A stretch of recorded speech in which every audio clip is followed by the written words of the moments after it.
বিসমিল্লাহির রহমানির রহিম। বাংলার আকাশে বাতাসে আজকে খুনি হাসিনার পতনের জয়ের গনি বেজে গেছে।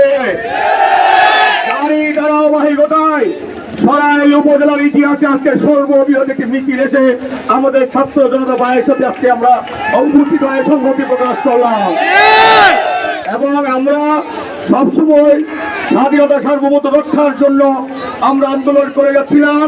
আর আল্লাহর কুদরতি ভাবে আবাবিল পাখির মতো ছাত্র জনতা খুনি হাসিনার বিরুদ্ধে রুখে দাঁড়িয়েছে। আগে প্রথমে যারা এই ছাত্র জনতা আওয়ামী বাহিনীর হাতে শহীদ হয়েছেন, আহত হয়েছেন, তাদের প্রথমে গভীর স্মরণ করছি এবং সুবাহত পরিবার সুখে শক্তিতে পরিণত হয়ে আজকের এই উপস্থিত প্রমাণ করে। আমি একজন আইনজীবী প্লাস রাজনীতি নেতা হিসেবে আপনাদেরকে আশ্বস্ত করতে চাই, ছাত্র জনতা ভাইদেরকে, আপনারা যারা মামলা মোকদ্দমায় এবং আহত হবেন সকলের মামলা মোকদ্দমা চিকিৎসার দায়িত্ব আমি অ্যাডভোকেট টোপাসকে গ্রহণ করলাম। বিগত 14 বছর যাবৎ আমি আনিয়াগত মামলা মোকদ্দমা আমি বিনামূল্যে চালাইছি। আগামীতে আপনাদের পাশে আছি, সেই পাশে থাকার মধ্য ব্যক্তি করে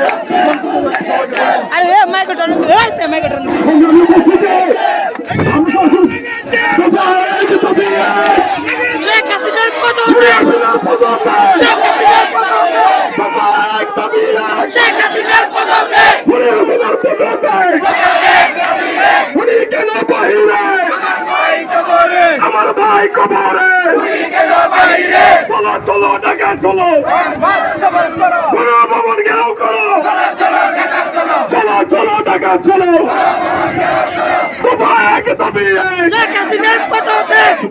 সংগ্রামী ভাইরা আমরা কেউ মুখ বন্ধ হয়ে থাকবো না, সবাই একসাথে স্লোগান তুলবো। আজকে আমাদের ছাত্র সমাজ ব্রাহ্মণবাড়িয়া মুক্ত করে যাবে ইনশাআল্লাহ।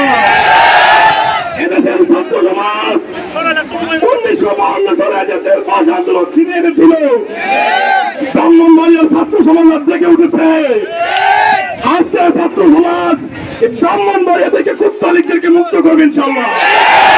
সংগ্রামী ভাইরা, আমরা রাজপথে এসেছি যতদিন পর্যন্ত এই হয়ে আছে পতন না হবে, আমরা কেউ রাজপথ ছেড়ে যাবো না ইনশাআল্লাহ।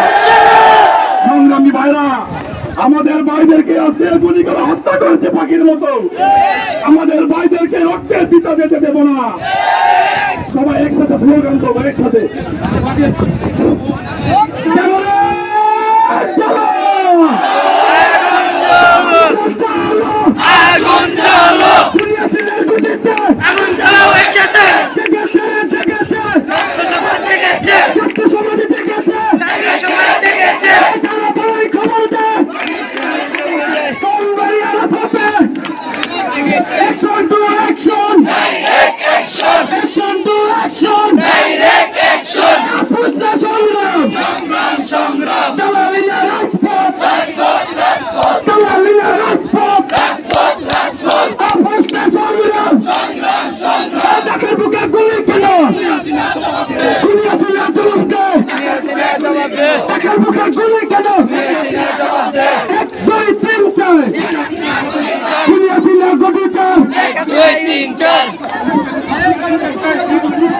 সরেন সরেন।